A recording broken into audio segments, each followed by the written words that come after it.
ഈ വീഡിയോയിൽ നമ്മൾ പഠിക്കാൻ പോകുന്നത് ഫിസിക്സിലെ റിഫ്ലക്ഷൻ ഓഫ് ലൈറ്റിൻ്റെ സെക്കൻഡ് പാർട്ടാണ്. ഇവിടെ മെയിനായിട്ട് നമ്മൾ ഉൾക്കൊള്ളിച്ചിരിക്കുന്നത് image formation in different mirrors. 3 മിറേഴ്സിൽ ഉള്ള ഇമേജ് ഫോർമേഷനാണ് നമ്മളിതിൽ പഠിക്കുന്നത്. ഒന്ന് പ്ലെയിൻ മിറർ, ഒന്ന് കോൺവെക്സ് മിറർ, ഒന്ന് കോൺകേവ് മിറർ. പരീക്ഷയ്ക്ക് ഒരുപാട് ചോദ്യങ്ങൾ ഇതിൽ നിന്ന് വന്നിട്ടുണ്ട്. അപ്പോൾ നിങ്ങളിത് വരയ്ക്കാനും അതുപോലെ തന്നെ ആ ഇമേജിൻ്റെ പെക്യുലാരിറ്റീസും ഒക്കെ പഠിക്കണം. അപ്പോൾ നമുക്ക് വീഡിയോയിലേക്ക് കിടക്കാം. ഇവിടെ നമ്മൾ ആദ്യം പഠിക്കാൻ പോകുന്നത് പ്ലെയിൻ മിറർ. നമ്മൾ ആദ്യത്തെ മിററായ പ്ലെയിൻ മിററിനെ കുറിച്ചിട്ടാണ് പഠിക്കാൻ പോകുന്നത്. എന്താണ് പ്ലെയിൻ മിറർ? നമ്മൾ സാധാരണ നമ്മുടെ മുഖം നോക്കുന്ന കണ്ണാടിനെയാണ് നമ്മൾ പ്ലെയിൻ മിറർ എന്നതുകൊണ്ട് ഉദ്ദേശിച്ചിരിക്കുന്നത്. അപ്പോൾ ഈ പ്ലെയിൻ മിറർ എന്തിനാണ് യൂസ് ചെയ്യുന്നത്? ഫോർ ഒബ്സർവിങ് ഫേസ് ഒബ്സർവ് ചെയ്യാൻ നമ്മൾ ഉപയോഗിക്കുന്ന കണ്ണാടിനെയാണ് പ്ലെയിൻ മിറർ എന്ന് പറയുന്നത്. അപ്പോൾ നമ്മൾ ഇതിൽ പഠിക്കേണ്ടത് എന്തിനു വേണ്ടിയാണ് ആ മിറർ യൂസ് ചെയ്യുന്നത്, അതുപോലെ തന്നെ ഇമേജ് എവിടെ ഫോം ചെയ്യുന്നു, ആ ഇമേജിൻ്റെ പെക്യുലാരിറ്റീസ് അഥവാ ആ ഇമേജിൻ്റെ ക്യാരക്ടറിസ്റ്റിക്സ് എന്താണെന്നാണ്. നമ്മൾ ഈ 3 കാര്യങ്ങൾ മാത്രമേ നമ്മൾ ഈ പ്ലെയിൻ മിററിൽ പഠിക്കുന്നുള്ളൂ. അപ്പോൾ ആദ്യത്തെ ഒരു പോയിന്റ് എന്താണ്? ഫോർ ഒബ്സർവിങ് ഫേസ്, അതാണ് അതിൻ്റെ യൂസസ്. അതുപോലെ തന്നെ ഇമേജ് എപ്പോഴും ബിഹൈൻഡ് ദ മിററിലാണ് ഫോം ചെയ്യുക. കണ്ണാടിയുടെ ബാക്കിലായിരിക്കും ഇമേജ് ഫോം ചെയ്യുക. ഇപ്പം നമുക്കിവിടെ ഒരു പിക്ചർ ഉണ്ട്. ഒരു പോട്ട് ഒരു കണ്ണാടിയുടെ മുമ്പിലിരിക്കുന്നു. ഇപ്പോൾ ആ പോട്ട് കണ്ണാടിയുടെ മുമ്പിലിരിക്കുമ്പോൾ ആ പോട്ട് എങ്ങനെയാണോ അതേപോലെ തന്നെ ഇരിക്കും അതിൻ്റെ ഇമേജും, അല്ലേ? നമ്മൾ മുഖം നോക്കുമ്പോൾ നമ്മുടെ മുഖം എങ്ങനെയാണോ അതേപോലത്തെ ഇമേജ് തന്നെ ഇരിക്കണം നമുക്ക് കണ്ണാടിയിൽ കിട്ടേണ്ടത്. അല്ലെങ്കിൽ നമ്മൾ പ്ലെയിൻ മിറേഴ്സ് നമുക്ക് യൂസ് ചെയ്യാൻ പറ്റില്ല. അപ്പോൾ നമ്മുടെ സൈസിന്, നമ്മുടെ ഷേപ്പിന്, നമ്മുടെ ഹൈറ്റിനനുസരിച്ചിട്ടുള്ള ഒരു ഇമേജ് ആയിരിക്കും പ്ലെയിൻ മിററിൽ ഫോം ചെയ്യുക. അപ്പോൾ ഈ വാട്ടർ പോട്ട് നമ്മൾ ഈ കണ്ണാടിയുടെ മുമ്പിൽ വെച്ചിരിക്കുമ്പോൾ ഇതിൻ്റെ ഇമേജ് എപ്പോഴും ബിഹൈൻഡ് ദ മിറർ അഥവാ കണ്ണാടിയുടെ ബാക്കിലായിരിക്കും ഫോം ചെയ്യുക. അത് ഒന്നാമത്തെ പോയിന്റ്. രണ്ടാമത്തെ പോയിന്റ്, ഈ മിററിൽ നിന്ന്, ഈ കണ്ണാടിയിൽ നിന്ന് പോട്ടിലേക്കുള്ള ദൂരവും അതുപോലെ തന്നെ കണ്ണാടിയിൽ നിന്ന് അതിൻ്റെ ഇമേജിലേക്കുള്ള ദൂരവും സെയിം ആയിരിക്കും, അല്ലേ? നമ്മൾ കണ്ണാടിയുടെ മുമ്പിൽ നിൽക്കുമ്പോൾ നമ്മൾ ആ കണ്ണാടിയിൽ നിന്ന് എത്ര അകലത്തിലാണോ നിൽക്കുന്നത് അതേ അകലത്തിൽ തന്നെയായിരിക്കും ബിഹൈൻഡ് ദ മിററിൽ നമ്മുടെ ഇമേജ് ഫോം ചെയ്യാം. അപ്പോൾ ആ ഡിസ്റ്റൻസ്, അവിടെ ഇമേജിൻ്റെ ഡിസ്റ്റൻസും യഥാർത്ഥ ഒബ്ജക്റ്റിൻ്റെ ഡിസ്റ്റൻസും സെയിം ആയിരിക്കും, മിററിൽ നിന്ന് സെയിം ആയിരിക്കും. അതാണ് രണ്ടാമത്തെ പോയിന്റ്. മൂന്നാമത്തെ പോയിന്റ്, ഉണ്ടാവുന്ന ഇമേജിൻ്റെ പെക്യുലാരിറ്റി അഥവാ ക്യാരക്ടറിസ്റ്റിക്സ് എന്താണ്? ഇമേജ് എന്ന് പറഞ്ഞത് വെർച്വൽ ആയിരിക്കും. വെർച്വൽ എന്ന് പറഞ്ഞാൽ ഒരു മിഥ്യയായിരിക്കും ആ ഇമേജ് ഫോർമേഷൻ. അതുപോലെ തന്നെ നിവർന്ന് നിൽക്കുന്ന ഒരു ഇമേജ്, സാധാരണ എങ്ങനെയാണോ നമ്മൾ കണ്ണാടിയുടെ മുമ്പിൽ നിൽക്കുന്നത് ആ ഇമേജ് ആയിരിക്കും അവിടെ ഫോം ചെയ്യാം.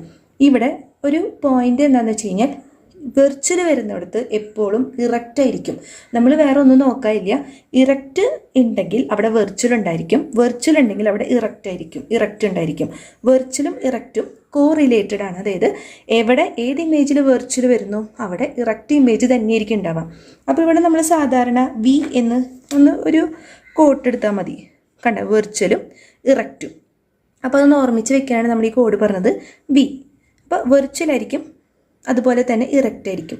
അതുപോലെ same size as that of object. നമ്മൾ ഏത് ഒബ്ജക്റ്റാണോ കണ്ണാടിയുടെ മുമ്പിൽ കൊണ്ടുവയ്ക്കുന്നത് അതിൻ്റെ സെയിം സൈസുള്ള ഇമേജ് ആയിരിക്കും അവിടെ ഫോം ചെയ്യാം. അപ്പോൾ ഇത്രയും കാര്യങ്ങളാണ് പ്ലെയിൻ മിറേഴ്സിനെ കുറിച്ചിട്ട് നമുക്ക് പഠിക്കാനുള്ളത്. ഇനി അതേപോലെ തന്നെ കോൺവെക്സ് മിററിൽ ഒരു ഭാഗമുണ്ട്. അതേപോലെ കോൺകേവ് മിററിൽ പലതരം പൊസിഷനിൽ ഒബ്ജക്റ്റ് വയ്ക്കുമ്പോൾ ഉള്ള കാര്യങ്ങളുമുണ്ട്. അപ്പോൾ ആദ്യം നിങ്ങൾ പ്ലെയിൻ മിറേഴ്സ് നന്നായി പഠിക്കുക. നമ്മൾ ഇത്രയും നേരം പ്ലെയിൻ മിററിനെ കുറിച്ചിട്ടാണ് പഠിച്ചത്. കോൺകേവ് മിററിലേക്കും കോൺവെക്സ് മിററിലേക്കും കടക്കുന്നതിന് മുമ്പായിട്ട് കുറച്ച് ടേംസ് നമുക്ക് പരിചയപ്പെടാം. പരീക്ഷയ്ക്ക് വരുന്ന രീതിയിലുള്ള ക്വസ്റ്റ്യനിൽ നമ്മൾ ഇത്രയും ടേംസ് നന്നായി പഠിച്ചെങ്കിൽ മാത്രമേ നമുക്ക് കോൺകേവ് മിററും കോൺവെക്സ് മിററിനെ കുറിച്ചുള്ള ഉത്തരങ്ങളൊക്കെ എഴുതാൻ സാധിക്കുള്ളൂ. അപ്പോൾ 2 ടൈപ്പ് മിറർ ഉണ്ടെന്ന് നമ്മൾ പറഞ്ഞു. ഒന്ന് കോൺകേവ് മിറർ, അതുപോലെ തന്നെ കോൺവെക്സ് മിറർ. ഇതിൽ ഫസ്റ്റ് തന്നെ ഇതിൻ്റെ ഡയഗ്രാമാണ് മനസ്സിലാക്കേണ്ടത്. കോൺകേവ് മിറർ എന്ന് പറയുമ്പോൾ ഇങ്ങനെയായിരിക്കും അതിൻ്റെ ഷേപ്പ് വരാം. അതായത് ഇത് എന്ന് പറഞ്ഞത് മിററിൻ്റെ ബാക്ക് സൈഡായിരിക്കും. ഇതിനെ നമ്മൾ റിഫ്ലക്ഷൻ സൈഡ് എന്നാണ് പറയുക. Reflection side. ഇതിൻ്റെ നേരെ ഓപ്പോസിറ്റ് ആയിരിക്കും കോൺവെക്സ് മിറർ. അത് സി പോലെ വരയ്ക്കുക. അതിൻ്റെ ഈ സംഭവം ബാക്ക് സൈഡ് ആയിരിക്കും. അതുപോലെ തന്നെ ഈ ഒരു ഭാഗം റിഫ്ലക്ഷൻ സൈഡ് എന്നാണ് പറയുക. അപ്പോൾ ഈ പിക്ചർ കാണുമ്പോഴാണ് നമ്മൾ ആദ്യം മനസ്സിലാക്കേണ്ടത് ഏതാണ് കോൺകേവ് ഏതാണ് കോൺവെക്സ്. സി പോലെ ഒരെണ്ണം കറക്റ്റ് പഠിച്ചിരിക്കുക.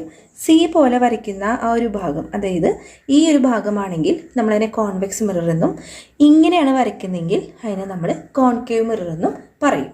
ഇനി പ്രിൻസിപ്പൽ ഫോക്കസ് എന്താണ്, ഫോക്കൽ ലെങ്ത് എന്താണ്, പോള്, അതേപോലെ തന്നെ centre of curvature, radius of curvature, ഇങ്ങനത്തെ ടേം എന്താണ് നമ്മൾ പഠിക്കാൻ പോകുന്നത്. നമ്മളിവിടെ ആദ്യം ഒരു കോൺകേവ് മിറർ വരച്ചിട്ടുണ്ട്, അതിൻ്റെ നടുവിക്കൂടെ ഒരു വര വരച്ചിട്ടുണ്ട്.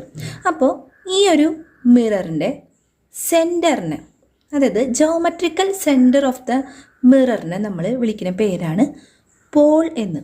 അതിനെ റെപ്രസെൻ്റ് ചെയ്യുന്നത് പി വെച്ചിട്ടാണ് റെപ്രസെൻ്റ് ചെയ്യുക. അപ്പോൾ പോൾ എന്ന് പറയുന്നത് geometrical centre of the mirror. ഈ മിററിൻ്റെ ജോമെട്രിക്കൽ സെൻറ്ററിനെ നമ്മൾ വിളിക്കുന്ന പേരെന്താണ്, പോൾ, റെപ്രസെൻറ്റഡ് ബൈ പി. അതേപോലെ നമ്മളിവിടെ ഒരു വര വരച്ചിട്ടുണ്ട്, അതായത് ഈ മിററിൻ്റെ നേരെ നടുവിൽ കൂടെ കടന്നു പോകുന്ന ആ ഒരു വര, ഈ ഒരു വരനെ നമ്മൾ വിളിക്കുന്ന പേരാണ് പ്രിൻസിപ്പൽ ആക്സിസ്. Principal axis. ഇവിടെ പോളിന്ന് ചെറിയൊരു ഡിസ്റ്റൻസ് വിട്ടിട്ട് നമ്മളൊരു പോയിന്റ് അടയാളപ്പെടുത്തുമ്പോൾ അവിടെ എഫ് എന്ന് പറഞ്ഞ ക്യാപിറ്റൽ എഫ് എന്ന് റെപ്രസെൻ്റ് ചെയ്യുന്ന ഫോക്കസ് കിട്ടും. ഇനി ഇതിൽ നിന്ന് അതേ ദൂരം നമ്മൾ സി എന്ന് പറഞ്ഞ ഒരു പോയിന്റ് രേഖപ്പെടുത്തുമ്പോൾ ഇവിടെ സെൻറ്റർ ഓഫ് കർവേച്ചർ എന്ന് പറഞ്ഞ ഒരു ഭാഗം കിട്ടും. Centre of curvature.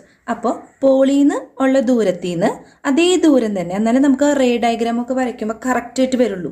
അപ്പോൾ പോൾ എന്നാൽ നമ്മൾ പഠിച്ചു പ്രിൻസിപ്പൽ ആക്സിസ്, അറിയാലോ, ഈ ഒരു ലൈനെ നമ്മൾ വിളിക്കുന്ന പേരാണ് പ്രിൻസിപ്പൽ ആക്സിസ്. അതേപോലെ തന്നെ പോളിന്ന് ഒരു ചെറിയ ദൂരം പിന്നിട്ടൊരു പോയിൻ്റാണ് ഫോക്കസ്. അത് എഫ് വെച്ച്, ക്യാപിറ്റൽ എഫ് വെച്ചിട്ടാണ് നമ്മൾ റെപ്രസെൻ്റ് ചെയ്യുക. അതേപോലെ തന്നെ അതേ സെയിം ദൂരം വെച്ചിട്ട് വീണ്ടും നമ്മളൊരു പോയിന്റ് കൊടുത്തു, സി, സെൻറ്റർ ഓഫ് കർവേച്ചർ എന്നാണ് ഇതിനെ വിളിക്കുക. ഇനി നമ്മൾ ഈ ഒരു മിററിനെ ഇതിങ്ങനെ അങ്ങോട്ട് വരച്ച് കഴിഞ്ഞ് കഴിഞ്ഞാൽ, ഇപ്പം ഇങ്ങനൊരു വര വരച്ച് കഴിഞ്ഞ് കഴിഞ്ഞാൽ ഇതൊരു സ്പിയർ ആയിട്ട് കിട്ടും അല്ലേ. അപ്പോൾ ഈ ഒരു സ്പിയറിൻ്റെ ഭാഗമായിട്ടുള്ള ഈ ഒരു പോയിന്റ്, അതിനാണ് നമ്മൾ സെൻറ്റർ ഓഫ് കർവേച്ചർ എന്ന് പറയുന്നത്. അപ്പോൾ ആ ഒരു സ്പിയറിൻ്റെ ഭാഗത്തിൻ്റെ നടുഭാഗമാണ് ഈ ഒരു സംഭവം. അതായത് സ്പിയർ വരയ്ക്കുമ്പോൾ നമുക്ക് ഒരു പോയിന്റ് സെൻറ്ററിൽ കിട്ടുകയാണെങ്കിൽ നമ്മളതിനെ സി എന്ന് ഡിനോട്ട് ചെയ്യും. അതാണ് സെൻറ്റർ ഓഫ് കർവേച്ചർ. അപ്പോൾ ഈ സെൻറ്റർ തൊട്ട് പോൾ വരെയുള്ള ആ ഡിസ്റ്റൻസ്, ഇവിടെയാണല്ലോ പോള് കിടക്കുന്നത്, ഈ ഒരു ഭാഗമാണല്ലോ പോള്. അപ്പോൾ ഈ സി തൊട്ട് പോൾ വരെയുള്ള ഡിസ്റ്റൻസിനെ നമ്മൾ എന്ത് വിളിക്കും, radius of curvature. Radius of curvature, അതായത് distance between centre of curvature and pole. ഈ ഒരു ഭാഗം, അതായത് സ്പിയറിൻ്റെ ആ ഒരു റേഡിയസിൻ്റെ ഭാഗമാണ് റേഡിയസ് ഓഫ് കർവേച്ചർ എന്നതുകൊണ്ട് ഉദ്ദേശിക്കുന്നത്. ഇനി അടുത്തത് എന്താണ്, സെൻറ്റർ ഓഫ് കർവേച്ചറും പോളും നമ്മൾ തമ്മിലുള്ള ഭാഗം റേഡിയസ് ഓഫ് കർവേച്ചർ എന്നതുകൊണ്ട് നമ്മൾ അടയാളപ്പെടുത്തി. ഇനി ഫോക്കസും പോളും തമ്മിലുള്ള ആ ഒരു ഡിസ്റ്റൻസ് ഉണ്ടല്ലോ, അതായത് ഈ ഒരു ഡിസ്റ്റൻസ്, അതിനെ നമ്മൾ എന്ത് വിളിക്കും, ഫോക്കൽ ലെങ്ത്. അത് നമ്മൾ സ്മോൾ എഫ് വെച്ചിട്ട്, സ്മോൾ ലെറ്റർ എഫ് വെച്ചിട്ടാണ് ഡിനോട്ട് ചെയ്യുക. അപ്പോൾ ഇത്രയും കാര്യങ്ങളാണ് നമ്മളിതിൽ പഠിക്കുന്നത്. ഒന്ന്, ജോമെട്രിക്കൽ സെൻറ്റർ ഓഫ് ദ മിററിനെ നമ്മൾ വിളിക്കുന്ന പേരാണ് പോൾ. അതായത് മിററിൻ്റെ സെൻറ്ററിനെ നമ്മൾ പോൾ എന്നാണ് വിളിക്കുന്നത്, പി വെച്ച് റെപ്രസെൻ്റ് ചെയ്യുന്നു. അത് കഴിഞ്ഞ് ചെറിയൊരു ഡിസ്റ്റൻസ് വിട്ട് നമ്മൾ ഒരു പോയിന്റ് മാർക്ക് ചെയ്തു, അതേ ഡിസ്റ്റൻസ് വിട്ട് ഒരു പോയിന്റ് മാർക്ക് ചെയ്തു. അങ്ങനെ എഫ് എന്ന് പറഞ്ഞ ഫോക്കസ് എന്ന് പറഞ്ഞൊരു പോയിന്റ് കിട്ടി. എഫ് എന്ന് പറയുന്നത് റെപ്രസെൻ്റ് ചെയ്യുന്നത് ക്യാപിറ്റൽ ലെറ്റർ വെച്ചിട്ടാണ്. അതേപോലെ തന്നെ സി എന്ന് പറഞ്ഞ സെൻറ്റർ ഓഫ് കർവേച്ചർ, അതായത് ആ ഒരു സ്പിയറിൻ്റെ സെൻറ്ററിലാണ് സെൻറ്റർ ഓഫ് കർവേച്ചർ വരുന്നത്. അപ്പോൾ ഈ സെൻറ്റർ ഓഫ് കർവേച്ചറും പോളും തമ്മിലുള്ള ഡിസ്റ്റൻസിനെ നമ്മൾ റേഡിയസ് ഓഫ് കർവേച്ചർ എന്ന് പറഞ്ഞു.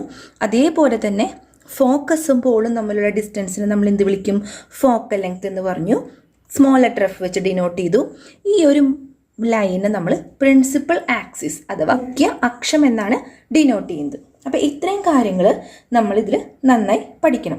ഒരു ക്വസ്റ്റ്യൻ നോക്കി, diagram of reflection of light rays from a plane mirror is shown below. അതായത് ഒരു പ്ലെയിൻ മിററിൽ നിന്ന് വരുന്ന ലൈറ്റ് റേയുടെ റിഫ്ലക്ഷൻ ഈ ഡയഗ്രാമിൽ കൊടുത്തിട്ടുണ്ട്. Which type of image is formed at I. എന്ത് ടൈപ്പ് ഇമേജ് ആയിരിക്കും പ്ലെയിൻ മിററിൽ, എന്ത് ടൈപ്പ് ഇമേജ് ആയിരിക്കും അവിടെ ഫോം ചെയ്യാം, നമ്മൾ നേരത്തെ പഠിച്ച പോലെ തന്നെ വെർച്വൽ ഇമേജാണ് അവിടെ ഫോം ചെയ്യുക.